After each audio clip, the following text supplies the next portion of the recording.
I'd like you to focus on all the nonsense and everyone trying to prevent me from having this 8/12/98 Randolph O'Brien. It took me 3 weeks just to get the date to give them to go to the warehouse. I'd like you to make a note that on 11/9, it is proven and documented that Linda Mauriello told me that it was $193 for a half an hour. It was done by time. I documented that the next day on YouTube, so everybody knew that Linda Mauriello, which at that time it would be impossible for her to know this thing was going to turn out, after they erased it, to be a half an hour. How could she hit the nail on the head that this tape was going to be a half hour long?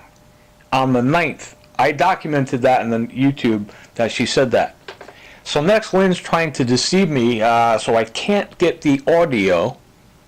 And she's sending me all over the place. I go to this King transcript because Linda Mauriello is proven. Everybody knows Linda Mauriello, one, knows she is supposed to provide the audio. Why is she sending me to King transcript? So when I get to King transcript, I found it very interesting. This woman's claiming, Doug, I don't know who you are. I'm not familiar with your case.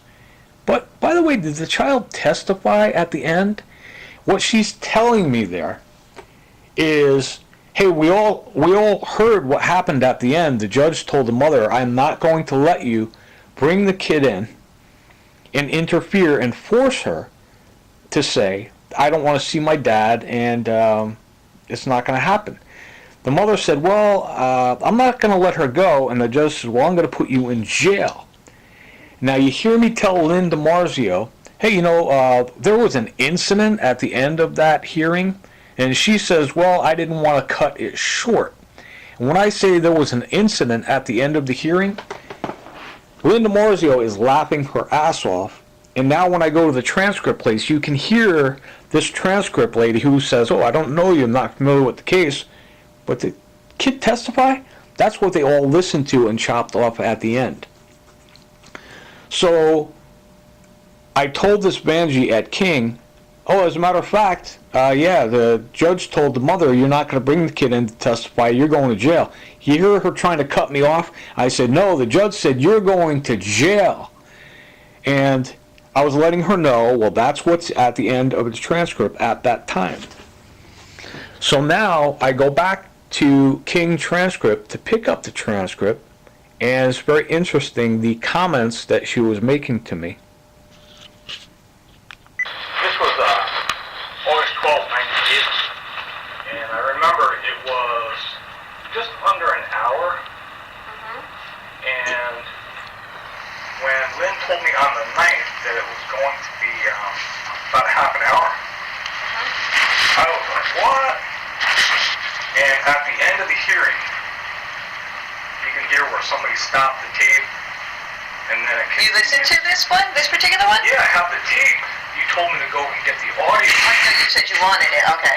And what happens is, I said, so Judge, you're telling me now that on Saturday I'll be able to pick up my kid, and hear a click, somebody stopped the tape, and then the whole part of me saying, you don't understand, he's not going to let the kid go with me.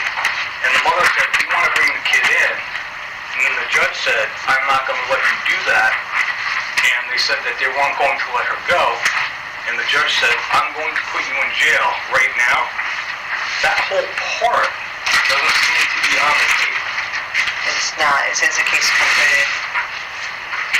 So I hear what you're saying. Wow. So if it's not on the tape, Yeah, this is what I have too. If it's not on the tape, Right in they turned it off. here, there was about another 20 minutes in there somewhere. Then they turned it off and we have no control over it. It's very interesting. Says, well, if they turned it off at the end, we can't transcribe it. I didn't tell her they turned it off. She says, well, if they turned it off at the end. And then she says, well, if they turned it off at the end, we have no control over that. Bingo. She says they cut it off at the end. How does she know that? I'd like to make a note, somewhere in the archives, in these YouTubes, there's a soundbite of my daughter's mother getting her summons to appear, saying that she's not going to show up. That is the 7/31/98 Randolph Sobrine hearing, where we couldn't have it because you hear my daughter's mother saying, I won't go, I'm not going to go. And I say, hey, you got to go, it's court. You have that recording somewhere. She says, well, when we bring the kid in and we're going to force her to say, I don't want to see him, and that's what she's going to tell the judge, she's telling you ahead of time that she's going to bring my daughter in and force her to say, I don't want to see him, and that's what she's going to tell the judge. She's forcing my daughter. Now, Randolph Sobrine told her, I am not going to let you bring the kid in and interfere. That's what they cut off at the end. It's very interesting now with this Vanjie at King Transcript, the comments she's making. I didn't tell her they cut it off. She told me they cut it off in her own words. To make a note, my Danielle Sittel, 1387, she said, hyper-aggressive gangsters that dictate what you are going to say. She's telling you, look, this is my real transcription, my Danielle Sittel 1387. They're forcing me to do things. And if you clearly read what's in there, you could see that she's asking for protection to the point where you need protection, and the stating how they're doing things to her. That's her real transcription of what happened, and I hope you pay attention to that. I'd like to make a note. They clearly cut this off. There's a lot of proofs. Each one of these guys is admitting that they're doing this, and now this one's saying, well, they cut it off. And we have no control over that. I didn't tell her they cut it off. She told me they cut it off. So now I reside in Wayne. I go to the Wayne Police Department. It would be impossible for him to know who I was. I just said, hi, how you doing? I need to speak to somebody. I'm trying to request a transcript, and they're cutting the tapes. They're tampering with them. Guy comes out. He can hear me explaining to him. And I said to him, well, you're not going to disclose this information, right? He says, no. When I'm saying that to him, he's like, oh, no, what am I going to do now? I just told him that I wasn't going to make a report or disclose this information because he doesn't even know my name.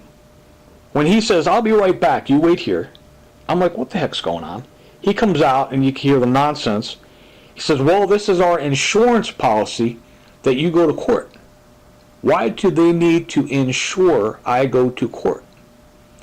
So then I went back. I was thinking about this guy over the night, and I went back and then just to, hey, did this guy make a report?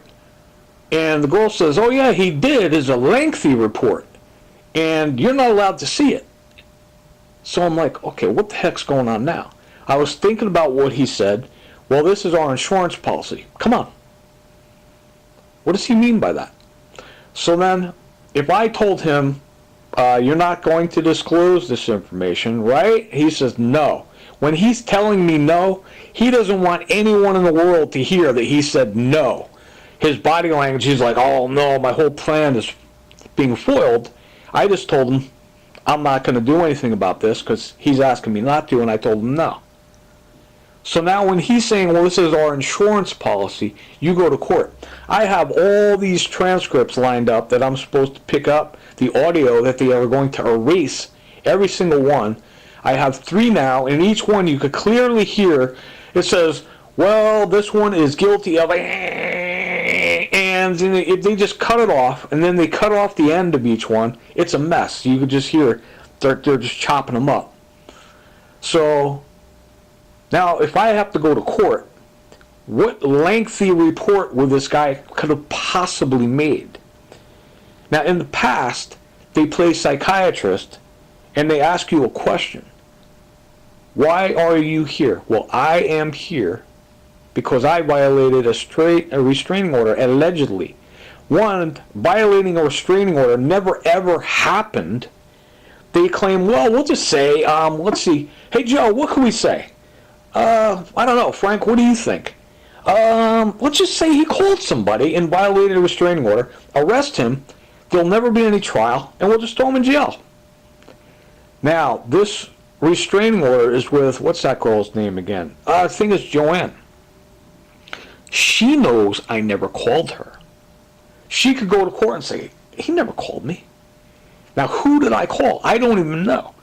They just tell you in jail, well, we're just making it up. You called somebody. So when you get to court, they just throw you in jail, and you don't even know what you're there for. So now, if there's this big lengthy report, all I went into the Wayne Police Department, I told this guy, yeah, they're chopping the tapes over there. Where do I go? I went the next day and then find out this guy's hiding things from me now, that there's this big lengthy report that he already said, oh no, I'm not going to do anything about this because you're asking me not to. And on that lengthy report, he says, well, you hear him state, this is our insurance policy, you go to court. By the way, you get your money back when you go to court. Why does he want me to go to court? So he's playing psychiatrist, writing down all kinds of crazy things on this report. When I get to court, they're just going to throw me in jail. So that's usually the plan that they have. This is what they have done in the past. And me, I say, when somebody asked me, a psychiatrist, why are you here? I violated a restraining order. Years later, you see on their reports, oh, he said he this and that, he's known by the whole world and this and it, all things I have never ever said in my life. Every single thing on any one of their reports, I never said. They're getting all this information from each other, and I never told them. See what I mean? So if I go somewhere and once again they say, why are you here? I have violated a restraining order. And they start writing down things like 30,000 pages of things I never told them. I told them one thing, one piece of pertinent information. I violated a restraining order. Where they get all this other information, you have to ask them because they're not getting it from me. I clearly went into the Wayne Police Department and said, yeah, hey, how you doing? Hey, which way would you go? These guys are chopping tapes down there at 401 Grand Street. And I thought about the weird things this guy, after he arrested me, which he has no right to do, this is our insurance policy, ensures you go to court. Now, if you remember the last time I had all this stuff on these guys, they don't want anybody to hear, they just arrested me, threw me in jail with no trial, and said I called the restraining order girl. It never happened. It would be impossible for me to get her phone number. Impossible. They just throw you in jail. I hope all this adds up to you, and I hope you could do the right thing with it. It's basically the conclusion of the matter. As it says in the Bible, all things will be revealed. Love you guys. Have a great Christmas.